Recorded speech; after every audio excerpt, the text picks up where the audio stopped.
Hello everybody, Mrs. Bowen here. This week we're going to take a look at Learning Target 7.3. I can factor polynomials by finding the greatest common factor. And hopefully this term here, greatest common factor, looks familiar. You should have heard that term when you were in pre-algebra. And today there's going to be two steps. So for step one, we first have to identify what this greatest common factor is. So I'm going to say identify the greatest common factor. And we will often abbreviate greatest common factor as GCF. Maybe that's the piece that might sound familiar to you. We have to identify the greatest common factor, also known as the GCF. Well, what is the greatest common factor? Let's make a little note here, still for step one, but let's make a note about what the greatest common factor is. The greatest common factor is the largest coefficient, or you could also say number, the largest coefficient and variable we can pull out of each term.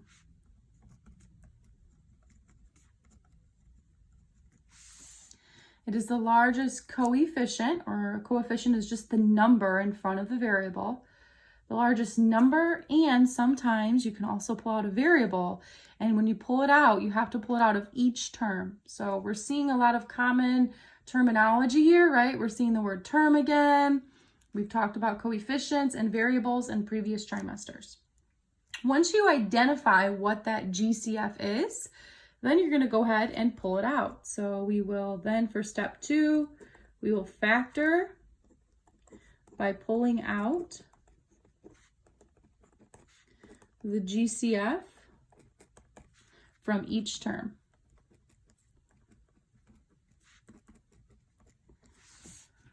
So once you know what that GCF is, it might just be a number or it might be a number and a variable. You will pull it out. And the way I like to think of it is, here's your parentheses and you're pulling it out. So your GCF will always be in front of the parentheses. You're going to pull it out of the parentheses. This kind of looks like something we've done before when you have a number times parentheses. We're used to doing distributive property, except for when there's a number here and we're trying to distribute it, I would usually draw the arrow going in the other direction. So it is multiplication that's happening, but really you can think of it as backwards distributive property. You're trying to pull it out.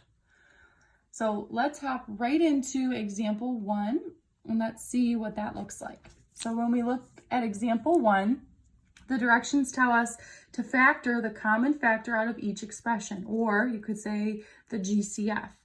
So right here, I need to look at both terms, 15n and negative 20. And I need to consider what is the biggest number or the biggest coefficient that I could pull out of these two terms. Well, I couldn't pull out a 15, right? Because 15 times a number doesn't give me 20. I couldn't pull out a 3 because, say, 3 times 5 is 15, but 3 times a number doesn't give me 20. So I'm trying to find a number that multiplies and can be pulled out of both of these. So a number I can think of is 5 as a GCF, meaning I can do 5 times a number and get 15, and I can also do 5 times a number to get negative 20. So my GCF here is 5. So now I need to do that backwards distributive property. I need to say, if I pull out a 5 times what gives me 15n? Well, 5 times 3 would give me 15, and I would also have to multiply it by n. Then I have to say 5 times what number gives me negative 20? 5 times negative 4 gives me negative 20. So this would be my final answer. I factored out the biggest number, or I pulled out the biggest number that I could, and then I had to consider almost like backwards distribution, where I have to do 5 times 3n to get 15n, 5 times -4 to get -20. All right, let's look at another example. Example 2. So on this one, I have 2 terms once again, and I need to find the biggest number that I could pull out of these 2 terms. So you're trying to think of multiples here. So I can think of one, 9, because I know you can do 9 times a number to get 27, and you can also do 9 times a number to get -18. So now I need to say, I pulled out the 9. 9 times what gives me 27b? 9 times 3b gives me 27b. Now I need to say 9 times what gives me -18? Well, 9 times -2 gives me -18. You know that you're done when you look at what's in parentheses and there's nothing you could pull out of that. Like in example 2, there's no number that I could pull out. There's no multiple that I could pull out here for 3 and -2. Same thing with example 1. There's no way I could pull out a multiple here of 3 and -4. All right, let's look at example 3. We have an extra term added. So now we have 1, 2, 3 terms. I'm hoping on this one it might be easier to identify what's my GCF, what's my number I should pull out. A 2. So put 2, put a big set of parentheses, and I've got to think backwards. 2 times what gives me 2p squared? It would just be p squared. 2 times what gives me -2p? Well, we know there's got to be a p. 2 times p would give me +2p, but I need it to be -2p. Or another way you could think of it is like this is saying -1p. 2 times -1p changes the sign to be -2p. And then lastly, don't forget about this third term here. 2 times what number gives me 4? That would be a +2. 2 times 2 gives me 4. All right, last example before you try some of your own. So example 4, take a look at this. What is the GCF, or the biggest number that can be pulled out of each of these terms? I can think of the multiple of 2. So put 2, put a big set of parentheses, and I need to say 2 times what number gives me 2? 2 times 1 gives me 2. 2 times what gives me 16n? That would be a +8n. 2 times 8 gives me 16, and then the n. And then for our last term, 2 times what gives me 18n to the third? That would be 9n to the third. 2 times 9 gives me the 18, and you've got to take care of the n to the third. All right, so at this time, you have 4 U-tries to do. So go ahead, pause the video, and then you can click play when you're ready to see how you did. All right, let's see how you did. So if you take a look at the first U-try, this is one that I want to point out in particular because I did not do an example like this, but I wanted to see what you would do when you came across it. Notice that both terms have a negative. If all terms in the polynomial have a negative sign, then that is in common. So that is something that you could also pull out. So some of you may have pulled out just a 7, but keep in mind, both terms do also have a negative. So your GCF, the biggest thing you could pull out is -7, and then you can finish what's left in parentheses. Again, you're working backwards. -7 times what gives me -35b? That would be 5b. -7 times what gives me -14? That would be 2. For the second U-try, the GCF, or the biggest number that you could pull out, was at 10. For the third U-try, the biggest GCF is 3. And for the last one, our GCF was 8. So take a moment, make sure you have all of these answers correct. Pay special attention to positive and negative signs and your exponents. Those are very important. Once you feel good about these 4 U-tries, let's flip to the back and we're going to take it just one step further. So we do have 4 more examples, and the only new piece in these 4 examples is that now when you look at every term, every single term has a variable, meaning in example 5, each term has at least a k. So now instead of just pulling out the coefficient or the number, we might also have to pull out a variable. So we can start the problem the same way. You need to find what is the biggest number that you can pull out of, the biggest multiple of 30, -18, and 12. So if you take a moment and you try to find that number, it would be 6, because 6 times a number gives me 30, 6 times a number gives me -18, and 6 times a number gives me 12. So I can for sure pull out a 6, but I can also pull out a k. And the reason I can also pull out a k is because every term has at least a k. In fact, this first term has k times k times k times k times k, or 5 k's multiplied together. This second term has 2 k's multiplied together, k times k. And then our last term has 1 k. So you can pull out a k from each of these terms. They each have a k to give. So my GCF in this one is 6k.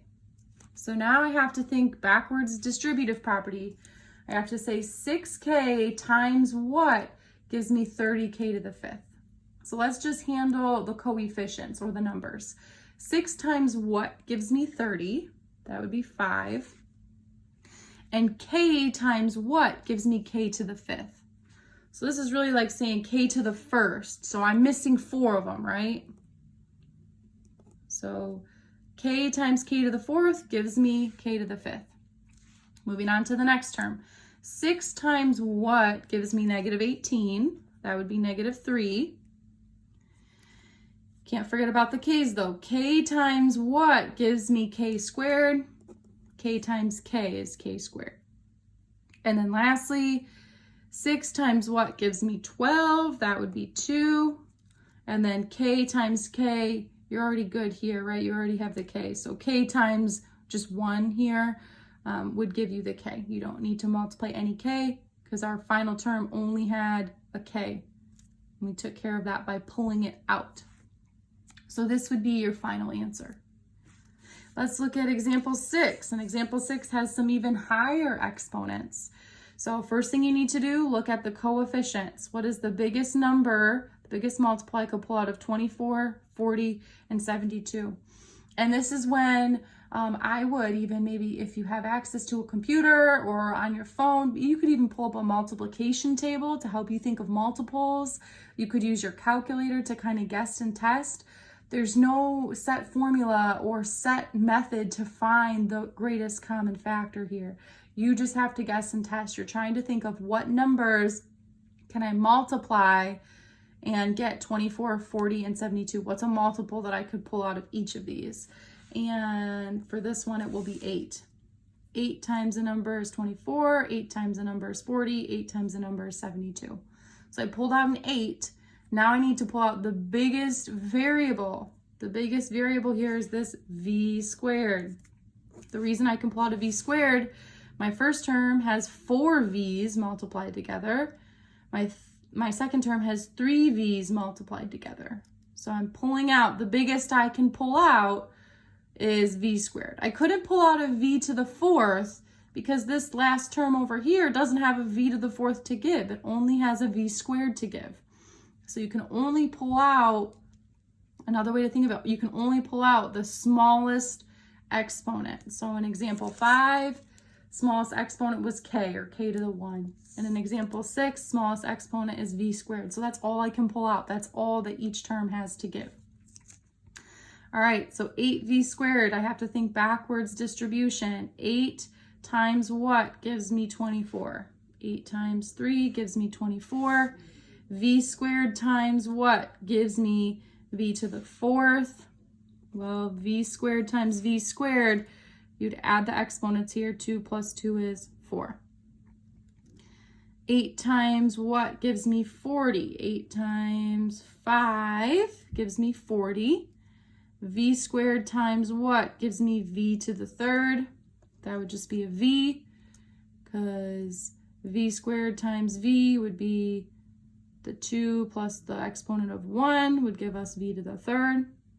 And then lastly, 8 times what gives me 72? That would be a 9. And we already took care of the v squared because we pulled it out, right? So 8v squared times 9 gives me 72v squared. All right, example 7. Take a look at this one. And this one's interesting because when you look at it, you may notice there's no number that I can pull out of 5, 4, and 5. So this one actually doesn't have a coefficient that you can pull out. It only has a variable that you can pull out. Each term here could at least give me an x. So my GCF is x. I couldn't pull out x to the fourth because my last term over here doesn't have x to the fourth to give. So I can pull out x, and I need to do backwards distribution or because I factored it out. X times what gives me 5x to the fourth? That'd be 5x to the third, right? Because you took one away because you pulled it out. X times what gives me 4x squared? That would be 4x.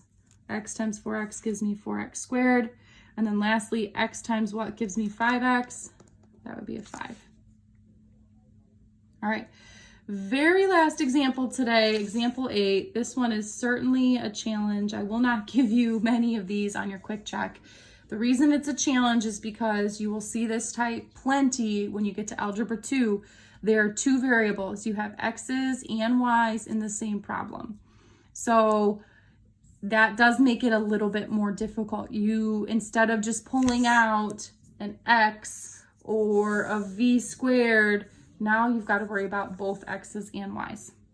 So first thing you do, consider what coefficient or what number can I pull from each term. I'm hoping you can see that 3 goes into each of those numbers, so I can pull out a 3. Now let's just look at the x's. This term has an x, this term has an x, this term has an x squared. So each term at least has an x to give. Now let's look at the y's. This term has a y, this term has a y to the third, and this term has a y, which means each term at least has a y that it could give. So that is my GCF. My GCF is 3 times x times y. 3xy is the greatest common factor that I could pull out of these 3 terms. Keep in mind, these are only 3 terms. First term, second term, third term. They're separated by the plus and minus signs. All right, so backwards distribution. Let's handle just the number. 3 times what? 3 times what gives me -6? That would be a -2. And if you look at our variables, we're already good to go. We've already got the xy, xy. So our first term is just the -2. Let's move on to the second term. So 3 times what gives me 9? That would be a 3. 3 times 3 gives me 9. X is already good. We've already got the x there. But we're missing some y's. X is already taken care of, but for the y's, I have y to the third, but I pulled out a y. So I'm left with y squared, or you could say y times y squared gives me y to the third. And then for the very last term, 3 times what gives me -3? You could say that it gives you a -1. 3 times -1 gives me -3. X times what gives me x squared? That'd be an x. And then my y is already taken care of. My y is already in the problem. So this would be my final answer. You can choose to write this -1 in front of the x, or you don't have to. You could also just write -x. So again, example 8 is certainly a challenge problem. You now have 6 u-tries because it can be tricky, especially with all of these exponents. Notice that down here, the last two are what I would call challenge problems. So definitely do the first 4, and then when you get to the last 2, give it your best shot. These 2 are much more difficult because if you notice, they have A's and B's in the same problem. All right, at this time, go ahead, pause the video, and then click play when you're ready to see how you did. All right, let's see how you did. So I have all 6 u-tries up, so take a moment and check through your answers for these 6 u-tries. Keep in mind, for all of these, you were pulling out a coefficient or a number as well as a variable. This u-try right here, I'll point out, it's a little bit interesting because this is one of the tricky ones where all of the terms have a negative, so you can also pull out a negative, or you could say you could pull out a -1 there. So if you didn't pull out this negative, what you have in parentheses would be wrong. So you would want to go back and fix that. Pulling out a negative does impact when you do your backwards distribution because you factored it out. It does change what is in your parentheses. The last two you tries here were challenge problems. So definitely carefully check your answers for those.